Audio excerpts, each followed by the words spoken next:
আমাদের সমাজের মানুষের দ্বিচারিতা দেখুন।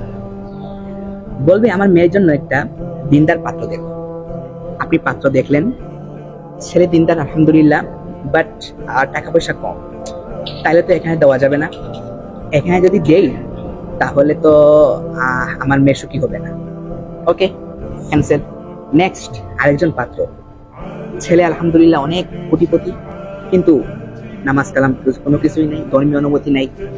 সমস্যা না, আল্লাহ তাআলা ছেলেকে হেদায়েত দিয়ে দিবে। নাউজুবিল্লাহ। তো যেই আল্লাহ এই ছেলেকে হেদায়েত দিতে পারবেন, ওই আল্লাহ তাআলা কি পূর্বের ছেলেকে ধনী করতে পারবেন না? এবং ওই আল্লাহ তাআলাই তো আপনার মেয়েকে খাওয়ান। মনে রাখবেন, সন্তান জন্মের পূর্বেই মায়ের গর্ভে থাকাকালীন তার রিজিক লেখা হয়ে যায়। সুতরাং এখনো সময় আছে, ফিরে আসুন। আজকে সমাজে যে অশ্লীলতা আমরা দেখতে পাচ্ছি, এর অন্যতম কারণ হচ্ছে বিয়েকে কঠিন করে ফেলা।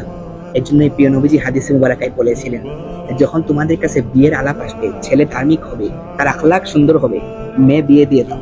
আর যখন তোমরা এটা করবে না, সমাজে অশ্লীলতা দেখা দেবে। প্রিয় নবীজির এই কথার বাস্তব প্রতিফলন আজকে আমরা দেখতে পাচ্ছি।